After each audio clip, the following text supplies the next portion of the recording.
Welcome back to Bhavini's kitchen.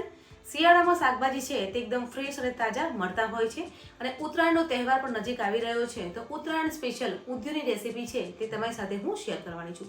Friends, અહીંયા ઊંધિયું છે તે બે રીતનું બનતું હોય છે, જેમ કે ગ્રીન ઊંધિયું અને એક લાલ જે ગ્રેવીવાળું ઊંધિયું બનતું હોય છે તે રીતે ઊંધિયું બનતું હોય છે। પણ આજે હું તમારી સાથે ગ્રીન ઊંધિયુંની રેસીપી શેર કરવાની છું, તો વિડીયો એન્ડ સુધી જરૂર જોજો।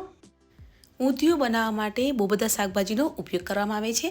શાકભાજીમાં મેં અહીંયા વાલોળ, ફણસી, વટાણા, તુવેરના દાણા, ચણાના દાણા સાથે મેં સુરતી પાપડી, જેમાં અડધી પાપડી મેં આખી લીધી છે અને અડધી પાપડી તમે દાણા લીધા છે।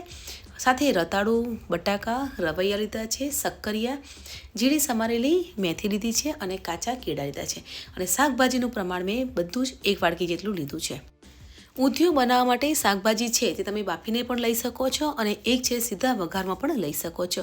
અહીંયા આપણે શાકભાજી છે તેને પહેલાં બાફી લેવાના છે, એટલે કે વાલોળ, તુવેર, ચણા, સુરતી પાપડી અને જે વાલોળ લીધા હતા તે કુકરમાં લઈ લઈશું। સાથે 1 ગ્લાસ જેટલું પાણી ઉમેરવાનું છે, મીઠું, અજમો અને હળદર ઉમેરી અને 2 વિસલ થાય ત્યાં સુધી આપણે થવા દઈશું અને તમારે જો આ રીતે બાફવા ના હોય તો તમે સીધા વઘારીને પણ લઈ શકો છો। ફ્રેન્ડ્સ, હવે આપણે અહીંયા મેથીના મુઠિયા બનાવવાના છે ઊંધિયા માટે, તો તેની માટે 1 કપ જેટલો મેં અહીંયા ઘઉંનો લોટ, જે રોટલી બનાવતા હોઈએ છીએ તે ઘઉંનો લોટ લીધો છે અને તેનાથી થોડોક ઓછો એવો અહીંયા આપણે ચણાનો લોટ લીધો છે। અડધી ચમચી હલ્દી પાવડર, લાલ મરચું, દાણા જીરું, ચપટી હિંગ ઉમેરીશું, અજમો ઉમેરવાનો છે, ગરમ મસાલો ઉમેરીશું, સ્વાદ પ્રમાણે મીઠું ઉમેરવાનું છે। હવે અહીંયા મેથી લીધી છે, મેથી છે તેને મેં સારી રીતે ધોઈ અને ઝીણી સમારી લીધી છે તો તે ઉમેરી દઈશું। 1 કપ જેટલી મેથી લીધી છે। મોણ માટે તેલ લઈશું, લીંબુનો જ્યુસ ઉમેરવાનો છે। મેથીના મુઠિયામાં આપણે જે મસાલો કર્યો હતો તેને સારી રીતે મિક્સ કરવાનો છે, પછી થોડું પાણી ઉમેરી અને લોટ બાંધી લઈશું।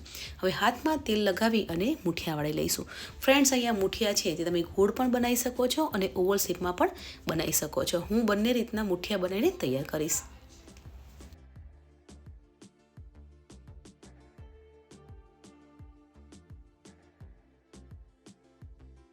તો આ રીતે આપણે બધા જ મેથીના મુઠિયા છે તે બનાવીને તૈયાર કરી લીધા છે, તો હવે તેને ફ્રાય કરી લઈશું। તો તેલ છે તે ગરમ થઈ ગયું છે, તો મેથીના મુઠિયાને આપણે ફ્રાય કરી લઈશું અને ગેસ છે તે ધીમો રાખવાનો છે, એટલે અંદરથી પણ મુઠિયા છે તે ફ્રાય થઈ જાય। મેથીના મુઠિયા છે તે ફ્રાય થઈ ગયા છે, તો તેને પ્લેટમાં લઈ લઈશું અને આ જ રીતે આપણે જે શાકભાજી લીધા હતા તેને પણ ફ્રાય કરી લઈશું। 1 વાડકી જેટલા આપણે બટાકા લીધા હતા તેને પણ તળી લેવાના છે અને અહીંયા આપણે પૂરા નથી તળવાના, 60% જ આપણે બટાકાને તળી લઈશું। તે જ રીતે રતાળુને પણ તળી લઈશું। રતાળું છે તે થોડું ચીકણું હોય છે તો તેને પણ થોડી તળતા વાર લાગે છે, એટલે અહીંયા ધીમા ગેસ પર જ આપણે શાકભાજીને તળી લઈશું।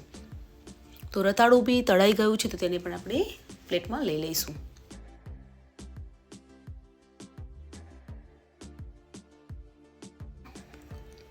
આ જ રીતે આપણે શક્કરિયાને પણ તળી લેવાના છે અને સાથે કાચા કેળા લીધા હતા તેને પણ તળીને એક પ્લેટમાં લઈ લઈશું। ઊંધિયાને ચટપટું અને ટેસ્ટી બનાવવા માટે અહીંયા એક સ્પેશિયલ મસાલો બનાવવાનો છે। તેમાં કાચા સિંગ, તલ, હળદર પાવડર, લાલ મરચું, ધાણાજીરું પાવડર, સ્વાદ પ્રમાણે મીઠું, અજમો, ખાંડ અને 2 લીલા મરચાં ઉમેરવાના છે। સાથે લીંબુનો જ્યુસ ઉમેરી અને અધકચરું તેને ક્રશ કરી લઈશું। તો ઊંધિયા માટેનો સ્પેશિયલ મસાલો છે તે બનીને તૈયાર થઈ ગયો છે। સાથે મેં લસણ, મરચાં અને આદુની પેસ્ટ બનાવી હતી તે પણ તૈયાર છે। ફ્રેન્ડ્સ, અહીંયા હવે રવૈયાને વચ્ચેથી કટ લગાવી અને ઊંધિયાનો જે મસાલો બનાવ્યો હતો તે અંદર ઉમેરી અને રવૈયાને આપણે તળી લઈશું। રવૈયાને આપણે આ રીતે તળવાથી તેની ફ્લેવર અને ટેસ્ટ છે તે બહુ સરસ આવે છે। ઊંધિયું બનાવવા માટે 1 વાડકી સિંગ તેલ લીધું છે। તેલ ગરમ થઈ જાય પછી એમાં જીરું, અજમો અને ચપટી હિંગ ઉમેરી અને લસણ, આદુ, મરચાંની પેસ્ટ ઉમેરવાની છે અને સાંતળી લઈશું। પેસ્ટ થોડીક એવી સંતરાઈ જાય પછી અહીંયા 1 વાડકી લીલું લસણ અને લીલી ડુંગળી લીધી છે તે પણ ઉમેરી અને સાંતળી લઈશું। ફ્રેન્ડ્સ, અહીંયા મેં 2 મીડિયમ સાઇઝના ટામેટા લીધા છે, તેની પ્યુરી બનાવી હતી તે પણ આપણે ઉમેરી અને સાંતળી લેવાની છે। શાકભાજીમાંથી તેલ અલગ ન થઈ જાય ત્યાં સુધી સાંતળવાનું છે। હવે અહીંયા જે શાકભાજી આપણે બાફ્યા હતા તે ઉમેરી લેવાના છે અને જો તમે શાકભાજીને બાફવા ના હોય તો તમારે કાચા શાકભાજી એમાં ઉમેરી અને સાંતળવાના છે। શાકભાજીને 2 મિનિટ માટે આ રીતે સાંતળવાના છે. હવે જે ઊંધિયાનો મસાલો બનાવ્યો હતો તે સ્પ્રિંકલ કરીશું. અહીંયા મસાલો છે તે બધો એક સાથે નથી ઉમેરવાનો, આ રીતે છૂટો છૂટો મસાલાને સ્પ્રિંકલ કરીશું. હવે તળેલા શાકભાજી હતા તે પણ આપણે આ રીતે છૂટા છૂટા મૂકી દઈશું. તે જ રીતે તળેલા રવૈયા હતા તેને પણ આપણે મૂકી દેવાના છે ઉપરથી મસાલો મૂકી અને બધા શાકભાજીને ઉમેરી લઈશું. અડધો ગ્લાસ ગરમ પાણી ઉમેરવાનું છે. આ પાણી છે જે શાકભાજી બાફ્યા હતા તે પાણી ઉમેર્યું છે. હવે 10 મિનિટ માટે ઢાંકીને થવા દઈશું. 10 મિનિટ જેવું થઈ ગયું છે, આપણે ચેક કરી લઈશું. તો ઊંધિયામાં ગ્રેવી છે તે સરસ એવી થઈ ગઈ છે. અને ગ્રેવી એટલા માટે થાય છે કે અહીંયા સિંગદાણા અને તલનો ભૂકો ઉમેર્યો હતો એટલે ગ્રેવી છે તે બનીને તૈયાર થાય છે. તો આ રીતે આપણે શાકભાજીને મિક્સ કરવાના છે અને લાસ્ટમાં આપણે જે મેથીના મૂઠિયા બનાવ્યા હતા તેને મૂકી દેવાના છે.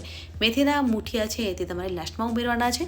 જો તમે પહેલાં તમે મૂઠિયા ઉમેરશો તો મૂઠિયા છે તે એકદમ જ્યુસી થઈ જશે. તો આ રીતે મેથીના મૂઠિયા ઉમેરી અને બધો જ મસાલો સ્પ્રિંકલ કરી અને 5 મિનિટ માટે થવા દઈશું. 5 મિનિટ થઈ ગઈ છે. ઊંધિયું છે તે બનીને તૈયાર થઈ ગયું છે. તો ફાઇનલી ઊંધિયું છે તે બનીને તૈયાર થઈ ગયું છે. મકર સંક્રાંતિ એટલે કે ઉત્તરાયણ સ્પેશિયલ ગ્રીન ઊંધિયું છે તે બનીને તૈયાર થઈ ગયું છે. ગેસ બંધ કરી ઉપરથી લીલા દાણા સ્પ્રિંકલ કરી અને 1 મિનિટ માટે ઢાંકીને મૂકી દઈશું. તો શિયાળામાં ખાઈ શકાય તેવું ઊંધિયું છે તે બનીને તૈયાર થઈ ગયું છે. તો તેને સર્વિંગ પ્લેટમાં સર્વ કરીશું. ફ્રેન્ડ્સ, અહીંયા મેં પ્લેટમાં પૂરી સાથે ગ્રીન ઊંધિયું અને સ્વીટમાં મેં જલેબી સર્વ કરી છે. જો તમારે મારી જલેબીની રેસીપી જોવી હોય તો મેં ફૂલ વિડીયો અપલોડ કર્યો છે, જરૂર જોજો. તો ઊંધિયાની રેસીપી છે તે બનીને તૈયાર થઈ ગઈ છે. તો ફ્રેન્ડ્સ, ઉત્તરાયણ સ્પેશિયલ ઊંધિયાની રેસીપી તમને કેવી લાગી કમેન્ટ સેક્શનમાં જરૂર બતાવજો. વિડીયોને લાઈક કરો, શેર કરો અને મારી ચેનલ ભાવિનીસ કિચનને સબસ્ક્રાઇબ કરો. મળીએ છીએ નવી આસાન રેસીપી સાથે. ત્યાં સુધી બાય બાય, ટેક કેર.